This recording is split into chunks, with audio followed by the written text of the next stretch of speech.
Amados, boa noite, a paz do Senhor. Quero dar as boas-vindas para todos vocês para mais uma aula. Nós chegamos na terceira aula do nosso discipulado. Na primeira aula falamos sobre a origem do homem. Na segunda aula falamos sobre o grande mal que afetou a humanidade. Tá? Essas aulas estão aí no nosso canal. Então você deve ir até lá e assistir essas aulas. Tenho certeza que você vai crescer muito. Então, a origem do homem, o grande mal que afetou a humanidade, o pecado. E hoje estou trazendo para vocês a solução. Então nós temos que ter a solução. E há solução para tudo. Para tudo aquilo, todos os nossos erros, nossos pecados têm solução. Quando nós nos arrependemos, a solução já foi nos entregue. Então tudo que está na Bíblia é direito nosso. Então, querido, independente daquilo que você fez, deixou de fazer, tem solução. Deus mandou a solução divina, que é o Filho dele. Nós vamos estudar um pouquinho nesses minutos que passaremos juntos. Amado Deus, nós te convidamos, Espírito Santo didático, fica à vontade, nos ensina a tua palavra, prega para nós, faça com que entendamos aquilo que tu tens revelado para nossas vidas em nome de Jesus. Oramos assim, entregando esse momento, essa aula em tuas mãos, em nome de Jesus. Então, com a solução divina. Então, o homem peca, é destituído da glória de Deus, através do grande mal que afetou a humanidade, que é o pecado. Agora, Deus olha para nós e envia a solução. Então, há uma solução. Então, eu quero começar essa aula dizendo para você que, independente, querido, daquilo que você fez, ou a família que você nasceu, a cidade que você mora, onde você morou, o que você fez, há solução quando nós nos arrependemos, porque o Senhor já enviou a solução para nós, o nosso Deus. E qual foi a solução para os nossos pecados, já que nós estávamos destituídos, separados da glória de Deus através do grande mal, que é o pecado que entrou na humanidade? Aceitar a Cristo como o único Senhor e Salvador. Então, a solução divina é: Deus envia o seu Filho, Ele enviou o seu Filho. No tempo certo, dentro de seus planos, Deus enviou o seu Filho. Eu quero dividir com você Gálatas capítulo de número 4, lá na carta do apóstolo Paulo aos Gálatas, capítulo 4, verso 4, diz assim a palavra do Senhor: mas vindo a plenitude dos tempos, Deus enviou seu Filho, nascido de mulher, sob a lei. Então, no tempo certo, Deus enviou o Filho dele para morrer na cruz por nós, por você, por mim. Por quê? Que motivos levaram o nosso Deus a planejar e executar a nossa salvação? A salvação do homem. A Bíblia nos mostra pelo menos 3 razões. Querido, existem muitas razões, mas eu quero me ater a essas três razões. E eu enumerei. O primeiro ponto que eu deixei aqui para ficar registrado é o grande amor dele, do Senhor. O seu grande amor. Se você pegar lá no Novo Testamento, em qualquer Bíblia, tá, querido? Não é só na Bíblia dos evangélicos, não. Na Bíblia apostólica, você pega a sua Bíblia, pastor, eu sou católico, pega a sua Bíblia, divide comigo. Inclusive, eu quero deixar claro para você, eu não prego, não ensino religião, eu falo sobre Jesus Cristo. Então, se você é evangélico, você é católico, você quer aprender sobre Jesus, vem comigo. Aí sim, você vai aprender sobre Jesus Cristo. Eu nunca vou falar com você sobre religião. Eu vou falar sobre Jesus Cristo.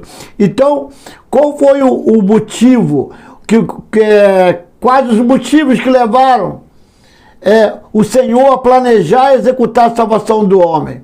Primeiro, o seu amor. A salvação do homem é a maior e mais concreta demonstração do amor de Deus. Ele enviou seu próprio Filho para ser o Salvador. João 3,16 diz assim: porque Deus amou o mundo de tal maneira, que Deus me amou de tal maneira. Então você pode colocar a mão no teu coração e declarar mesmo: Deus me amou de tal maneira que Ele deu o seu único Filho, o Filho unigênito, quer dizer, o único Filho, para morrer na cruz por mim. Olha Romanos 5:18. Romanos capítulo 5, verso 8. Romanos 5:8. Diz assim a palavra do Senhor: mas Deus prova o seu amor para conosco, em que Cristo morreu por nós, sendo nós ainda o quê? Pecadores. Deus não enviou o Filho dele, vai morrer para aquele ali é bonzinho, ele é legalzinho. Não, morrer por nós, pecadores. Deus provou o seu próprio amor para conosco, pelo fato de Cristo ter morrido na cruz por nós. Segundo ponto, foi a sua graça. É algo que nós não merecíamos. E pela graça, nós fomos salvos pela graça. Ou alguém aqui merece alguma coisa? Alguém aqui é digno de alguma coisa? Querido, podemos fazer tudo. Poderíamos fazer tudo. Usar todos os recursos possíveis e impossíveis, que não seríamos capazes de comprar a nossa salvação. E Ele entregou, não houve nenhum mérito nosso. Ele entregou o Filho dele. Eu vou ler um texto em Efésios, capítulo 2, verso 4 a 8. Eu quero dizer para você não se preocupar, que eu vou enviar para você o PDF dessa aula. Não precisa se preocupar de não ficar anotando agora. É só você prestar atenção e participar comigo. Aí sim, depois você vai receber, eu vou enviar para você o PDF. O Efésios capítulo 2, verso 4 a 8 diz assim: mas Deus, que é riquíssimo em misericórdia, pelo seu muito amor com que nos amou. Olha, só isso aqui já basta. Riquíssimo em misericórdia, pelo seu muito amor com que nos amou, estando nós ainda mortos em nossas ofensas, nós estávamos mortos. Aquele que não tem Cristo, que não aceitou Cristo, espiritualmente encontra-se morto. Ou aqueles encontram-se mortos. Então, Ele nos vivificou. Diz a palavra no Efésios 2, verso 5, juntamente com Cristo. Quando Cristo ressuscita, nós também fomos ressuscitados, estávamos mortos. Verso 6, e nos ressuscitou, olha só o que eu acabei de falar, e nos ressuscitou juntamente com Ele, e nos fez assentar nos lugares celestiais em Cristo Jesus. No lugar, Ele já nos fez. Queridos, preste bem atenção nisso. Não nos fará, já nos fez assentar com Cristo nos lugares celestiais. Já nos fez, é passado. Nós já nos fez. Querido, é só nós agora aceitarmos a Cristo, confessarmos Jesus como nosso único Senhor, que o nosso lugar nas regiões celestiais já está separado, porque Ele já conquistou para nós. É assim, é como se alguém dissesse para você assim: eu fiz um Pix aqui para sua conta, olha só, aqui de R$5.000, tá aqui, é só você ir ao banco, que o dinheiro está lá na sua conta. Entra aí no aplicativo que você vai ver que já está aí, já está depositado. É exatamente isso aqui. Ele já conquistou. É nosso, é direito seu, sua. É só se apropriar, meu. Ou é só nós nos apropriarmos. Verso 7, para mostrar nos séculos vindouros as abundantes riquezas da sua graça, pela sua benignidade para conosco em Cristo Jesus. Verso 8, para encerrar aqui, porque pela graça sois salvos, por meio da fé, isso não vem de vós, é dom de Deus.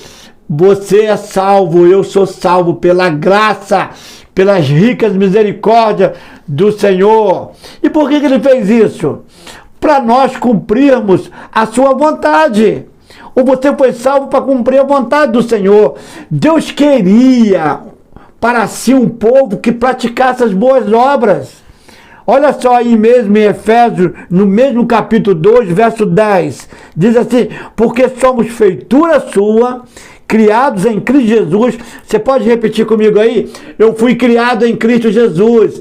Eu fui criado em Cristo Jesus. Não é quando você nasceu lá no ventre, saiu do ventre da sua mãe, não. É quando você aceitou a Cristo. Eu fui criado em Cristo Jesus para boas obras, as quais Deus preparou para que andássemos nelas. Hoje, você é um exemplo. Você hoje é uma bênção. Sua família olha para você e diz que você é uma bênção. A sua esposa olha para você e diz, meu esposo, tu és uma bênção.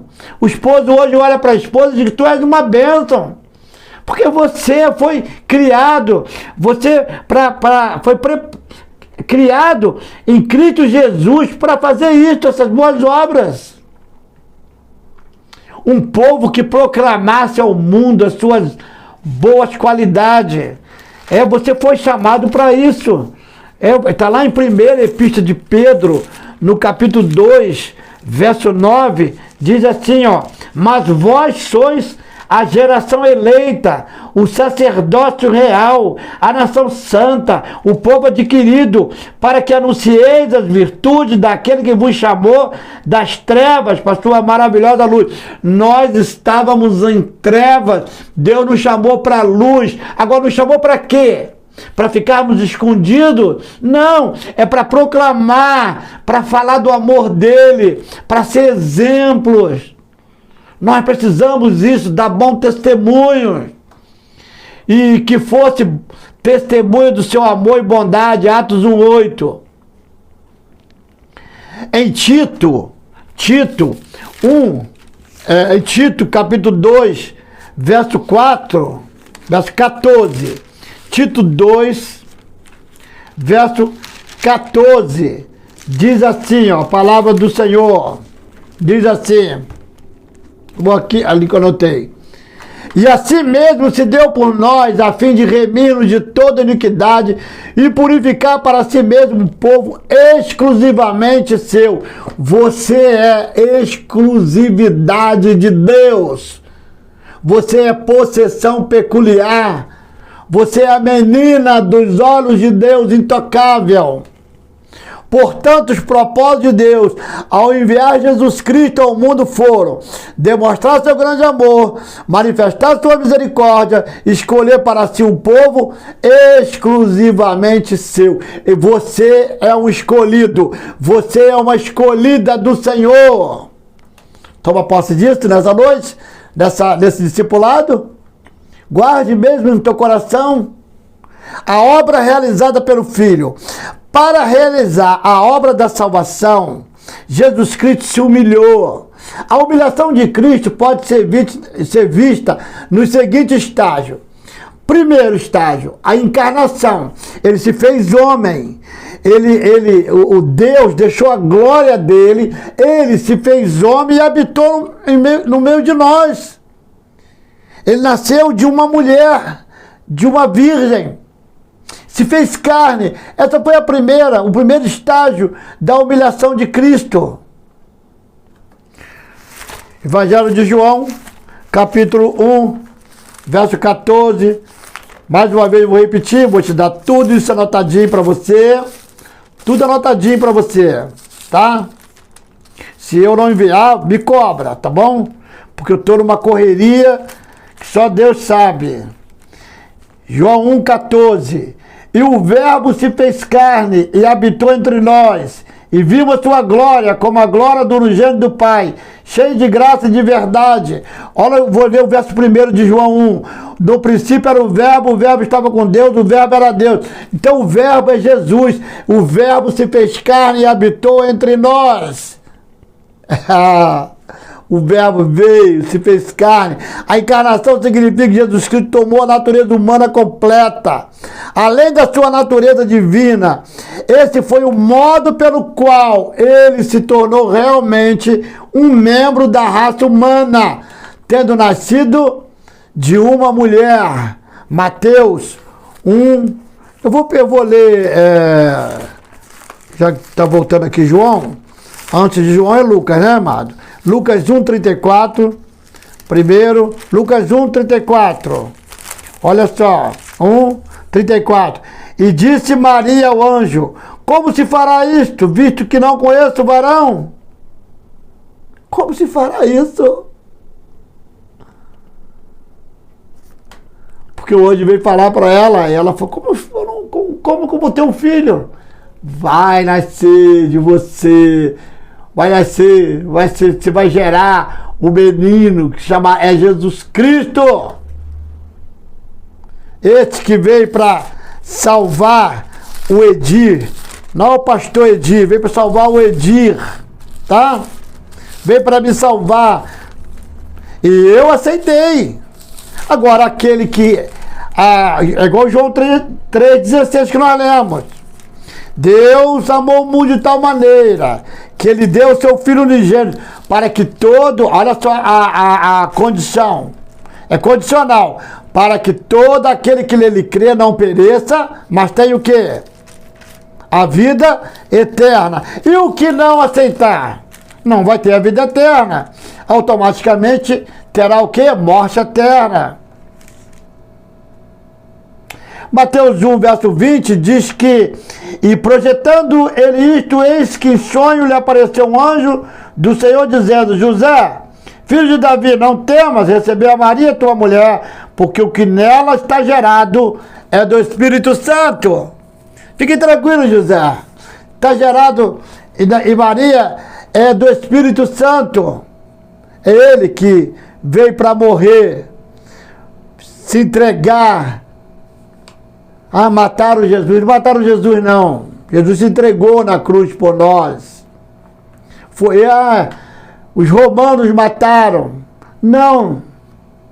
Ele se entregou na cruz. Jesus veio e se entregou. Ele poderia simplesmente ter desistido. Mas ele veio e cumpriu.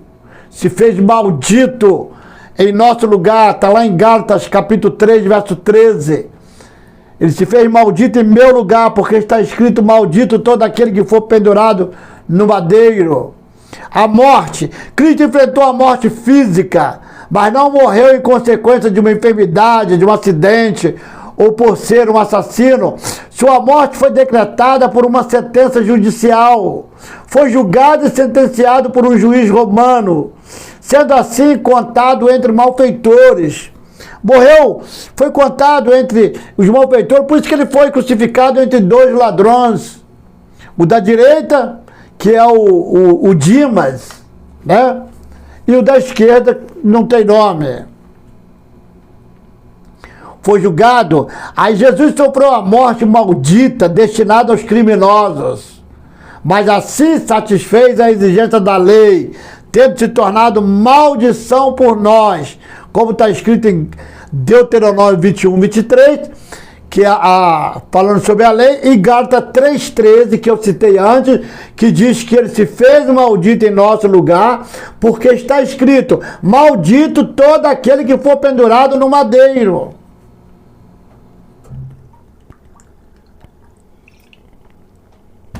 O pastor hoje está usando uma garrafa assim, porque eu derrubei a minha caneca, ela quebrou, mas já estou providenciando outro, tá?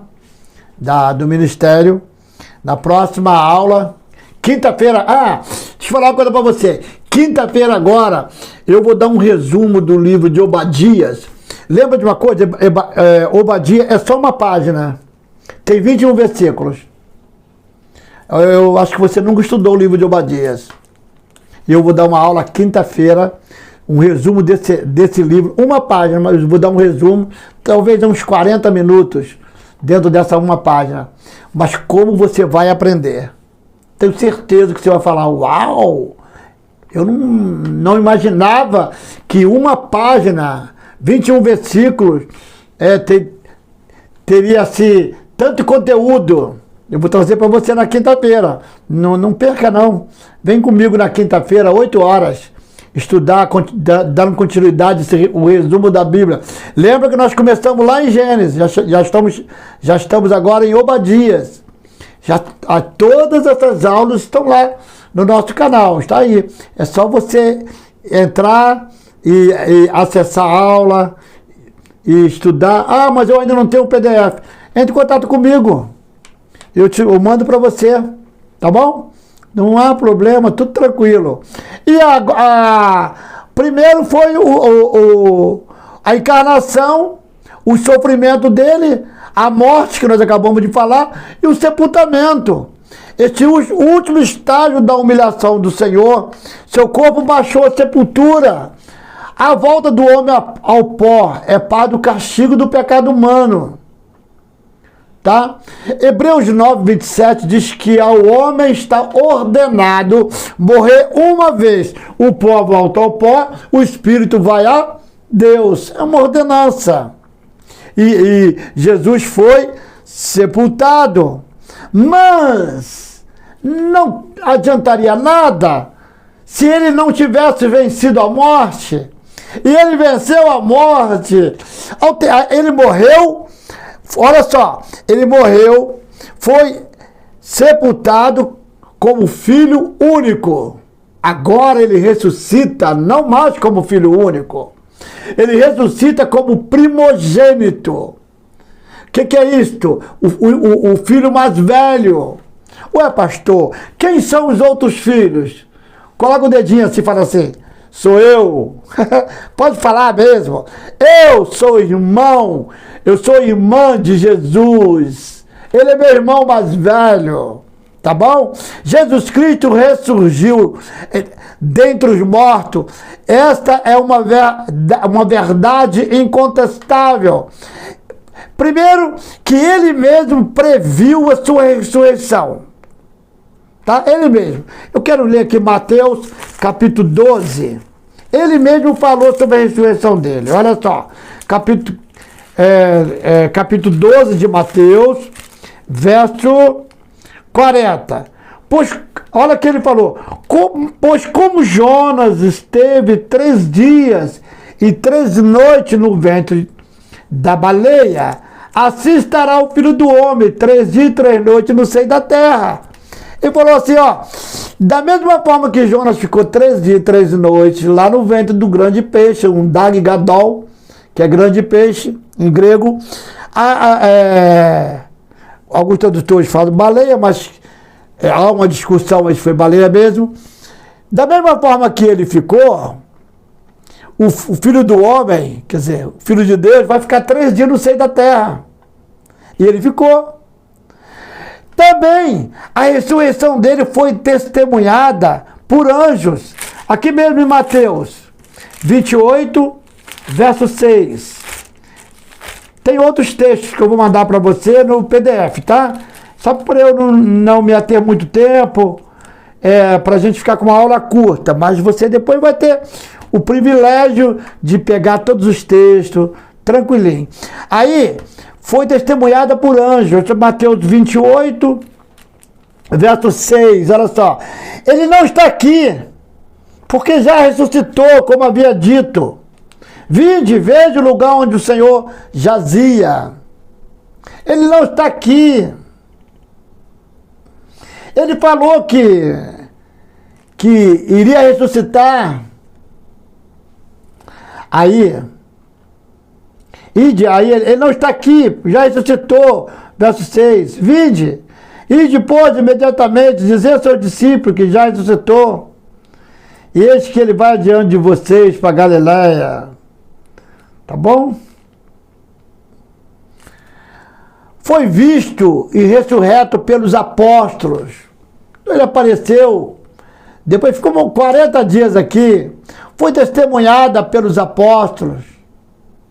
A ressurreição é algo claro, nós não temos nenhuma dúvida. Eu não tenho dúvida nenhuma, você também, com certeza, não tem dúvida. Se tinha dúvida, foi embora. A ressurreição de Cristo é mais que o reencontro da alma com o corpo e a volta à vida. Consiste que nele a natureza humana foi restaurada à pureza, força e perfeição originais, elevada até um nível superior. Seu corpo passou por uma notável mudança, mas podia ser reconhecido como tal. Era um corpo palpável, no entanto, podia aparecer e desaparecer repetidamente. Vamos ver isso aqui, Lucas 24. É mesmo? É, quando ele chegou, aí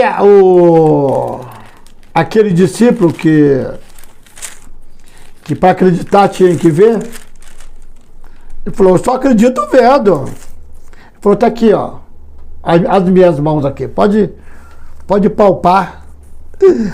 Lucas 24, Tomé, né? O Dídimo. É ele. Lucas 24, verso 31. Abriram-se-lhe então os olhos e o conheceram. Eu vou ler o 30. E aconteceu que, estando com eles à mesa, tomando o pão, o abençoou e partiu e lhe deu. Abriram-se então os olhos e o conheceram, ele desapareceu. Aqui está falando daqueles dois discípulos que estavam indo para Emaús, tristes. Aí Jesus começa a caminhar com eles. Aí eles olham, aí Jesus, o que está acontecendo? Aí eles falam para Jesus, ué, você é forasteiro? Você é estrangeiro? Você não sabe dos últimos acontecimentos? Aí Jesus, o que está acontecendo? Foi conversando com eles, papo vai, eles tá falando de Jesus, que eles... Aí Jesus, o que está acontecendo? Foi batendo papo. Depois você lê aqui em Lucas 24, a partir do 13, uma história muito legal. Aí daqui a pouco, quando chega perto da casa deles, Jesus ia passando, eles, fica com a gente. Aí Jesus entra na casa deles, se assenta à mesa. Aí na hora que Jesus aí Jesus vai falando com ele.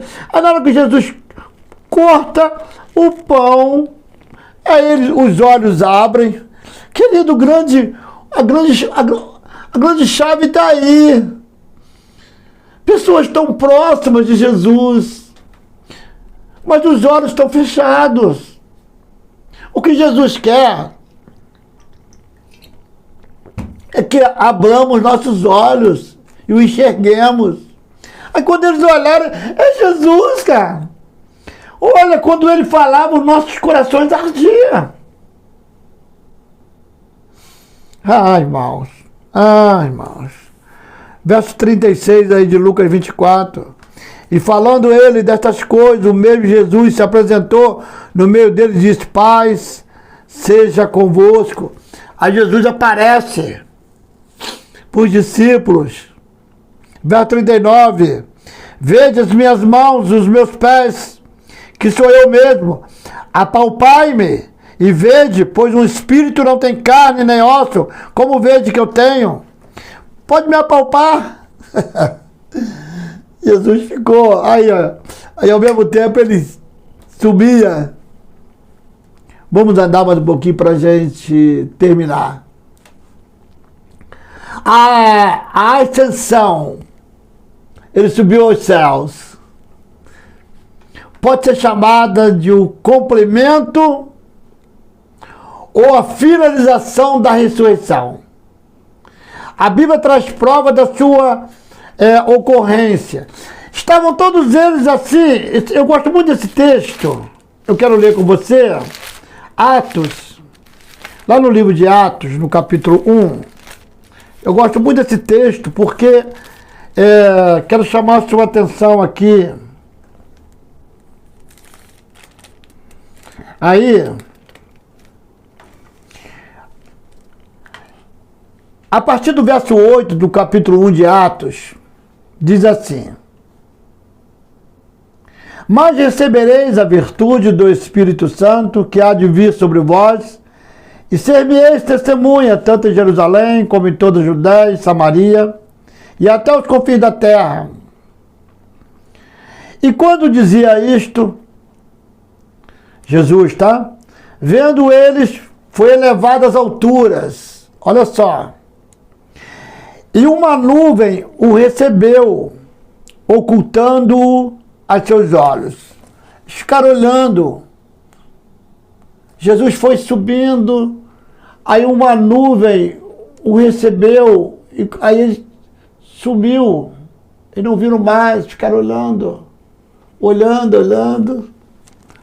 Olha que lindo.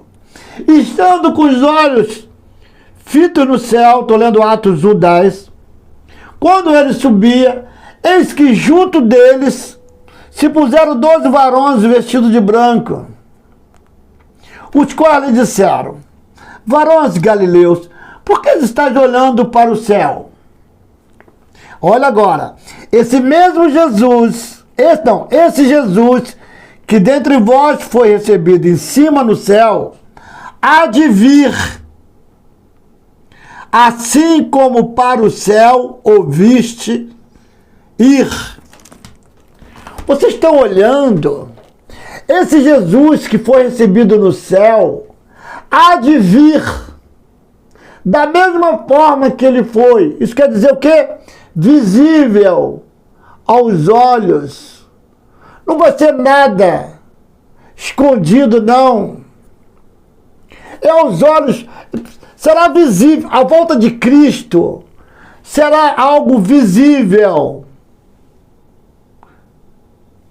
É Ele que está voltando. Olha, Paulo escrevendo a primeira carta aos Tessalonicenses, no capítulo 4, Paulo diz que quando ele voltar, os mortos, aqueles que morreram em Cristo, ressuscitarão primeiro a encontrar com Cristo nos ares. E nós, o que estivermos vivos, seremos arrebatados, corpos transformados, iremos nos encontrar com Cristo. Eu almejo tanto isto. Pastor,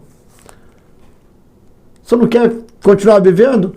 Eu faço o plano de chegar pelo menos a 100 anos. Eu estou com 64. Então, mais 36 anos de vida tá bom. Eu faço o plano realmente, eu estou fazendo o plano de chegar pelo menos 100 anos. Mas você não tem ideia de como eu almejo esse dia, olhar e ver Cristo voltar e eu me encontrar com Ele nos ares. Você quer também isto? Vamos comigo, vem comigo. Tá bom, querido? Jesus subiu visivelmente da terra ao céu, onde agora está. Significa a entrada de Cristo no santuário celestial para apresentar ao Pai o sacrifício que realizou. Vamos ver isso aí que é legal? Nós já vamos encerrar. Hebreus capítulo 4. Hebreus 4. Vamos para a gente... Hebreus capítulo 4, verso 14. Diz assim: visto que temos um grande sumo sacerdote, Jesus, Filho de Deus, que penetrou nos céus, tenhamos firmemente a nossa confissão. Ei, não perca a sua confissão de Cristo. Não desista nunca de Cristo. Porque Ele penetrou nos céus e nós também iremos morar com Ele. No capítulo de Hebreus, capítulo 9, agora, 9, verso 24 e 25, Porque Cristo não entrou num santuário feito por mãos, figura do verdadeiro, porém no mesmo céu, para agora comparecer por nós perante a face de Deus. Nem também para si mesmo se oferecer muitas vezes, como sumo sacerdote, cada ano entra no santuário com sangue alheio. Olha, esse é o nosso sumo sacerdote, Jesus Cristo. Oh, glórias! Mateus 26, 64. Aí nós estamos falando aqui da entronização, a chegada dele nos céus. Mateus 26, 64, Jesus predisse que o Filho do Homem estaria. Hebreus 10, 12, está aqui agora, vou ler 12. Diz assim, mas este, havendo oferecido um único sacrifício pelos pecados, Jesus, está sentado para sempre à destra de Deus, está à direita de Deus. Aleluia. E ele vai voltar. Para terminar, a volta. Só quando Cristo voltar é que atingirá o estágio mais elevado de sua exaltação.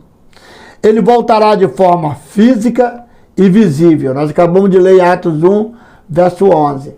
Da mesma forma que ele subiu, ele há de vir. Você está preparado para receber Cristo quando ele voltar? Você já esteve, se desviou, foi lá fora? Volte para a presença do Senhor. Aonde você está agora? Aonde você está agora? Sozinho na sua casa, assistindo essa aula? Só você e Deus? Ou está junto com outras pessoas? Você quer confessar Jesus como seu único Senhor e Salvador? Faça isso agora. Fala comigo assim: Senhor Jesus, eu te aceito, eu te recebo como meu único Senhor e Salvador. A partir de hoje, eu serei teu servo. A partir de hoje, eu te servirei, Senhor. Perdoa os meus pecados, Deus. Senhor, cumpra em minha vida o que está escrito em Miqueias capítulo 7, verso 19. Lança nas profundezas dos mares todos os meus pecados. Perdoa, Senhor, as minhas falhas. Como João 3,16 diz que o Senhor enviou Jesus Cristo para morrer por mim. E eu confesso, eu creio nisto. Eu creio na tua palavra e te aceito como meu único Senhor e Salvador. Amém. Glória a Deus. Senhor, toma essa vida que confessou a Cristo como o único Senhor e Salvador. Abraça, Pai.